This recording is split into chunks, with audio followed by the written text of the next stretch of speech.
Halo guys, kembali lagi di Nina di Film. Kali ini kita akan melanjutkan alur cerita komik yang berjudul One Day in Seoul. Melanjutkan episode 5 dan 6 kemarin, kali ini kita akan lanjutkan di episode 7 dan 8 ya. Ketika mengikuti jejak darah dari bekas luka Soyun, si Yunwoo berpapasan dengan sel virus itu, yang juga mengikuti tetesan darah dari arah sebaliknya. Sisa virus itu menyerang Yunwoo, untungnya Yunwoo berhasil menghindar. Karena suara keras dan hentakan tubuh si virus itu, semua anak-anak kaget dan melihat ke arah Yunwoo. Yunwoo dan Ju Byung pun langsung melarikan diri disusul oleh anak-anak lain.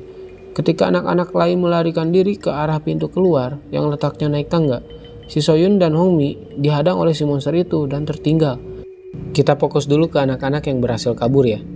Si Ju Byung memimpin jalan, tetapi saat memasuki ruang dengan pintu terbuka, si Ju Byung malah akan menutup pintu itu. Si Daehan dan Kang Min sempat melihat Ju Byung sengaja menutup pintu. Untungnya, Daehan berhasil menyusul sebelum pintunya ditutup Ju Byung. Mereka pun marah-marah ke Ju Byung sambil berlarian ke atas tangga. Dan ketika Ju Byung berhenti lari, si Daehan mencekik Ju Byung dan hendak akan memukuli si Ju Byung karena menutup pintu.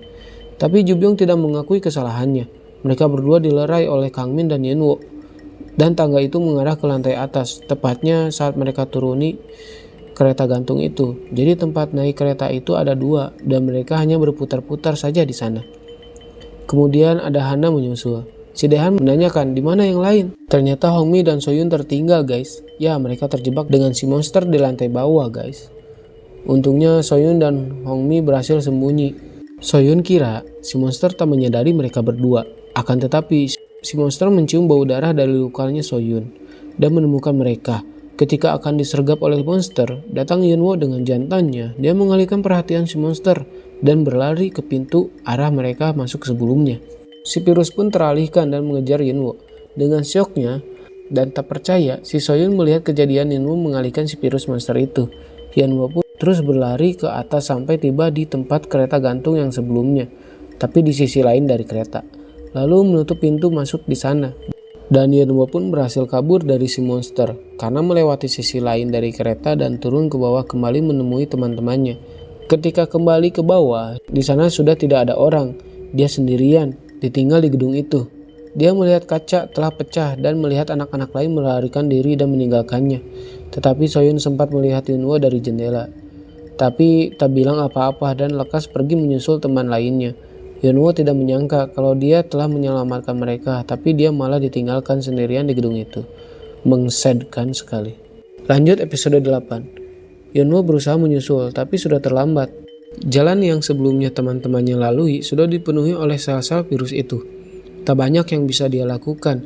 Saat ini yang bisa Yunwoo lakukan hanyalah mengabari teman-temannya di chat kalau dia masih selamat dan ada di gedung itu sendirian. Dia mencoba menelpon Kang Min, tapi tidak ada jawaban.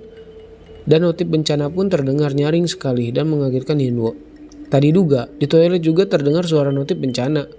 Yunwoo pun mendatangi suara itu dari notif HP di WC itu. Ketika di WC, dia mengintip ada suara yang sedang marah-marah sendiri. Karena sepertinya dia sedang kesal. Ternyata itu suara Ju Byung dan dia memisahkan diri dengan anak-anak lain karena kesal dengan Daehan yang akan menghajarnya tadi. Lalu Yunwoo pun memanggil Ju Byung. Si Ju Byung pun kaget lalu membuka pintu toiletnya. Si Yunwoo langsung memeluk Ju Byung dan dia senang ternyata Ju Byung tidak meninggalkannya sendirian. Singkat cerita, Yunwoo pun mengecek sekitar. Untungnya tidak ada tanda-tanda dari sel-sel virus itu. Si Yunwoo menutup semua pintu yang ada di ruangan itu. Si Ju Byung bilang, bagaimana dengan kaca yang pecah itu? Mereka kabur lewat kaca pecah ini. Gila, mereka meninggalkan kita, kata Ju Byung. Beberapa saat kemudian, mereka berdua merenung, tak tahu harus apa. Si Yunwoo terus menelpon polisi, tapi tidak tersambung juga. Tetapi Yunwoo tak begitu khawatir karena ortunya akan segera ke sana. Tapi si Ju Byung malah makin frustasi. Emang kalau ada ortu Yunwoo, semua akan baik-baik saja katanya. Lalu Yunwoo melihat di gedung lain ada kebakaran, dan ada mobil pemadam juga di sana. Lalu Yunwoo hendak akan mengacak-ngacak tempat sampah untuk menemukan korek.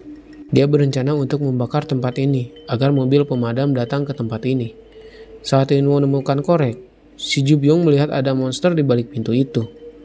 Dan episode kali ini pun selesai. Nantikan petualangan Ju Byung dan Yunwoo hanya di Nina di Film. Bye bye.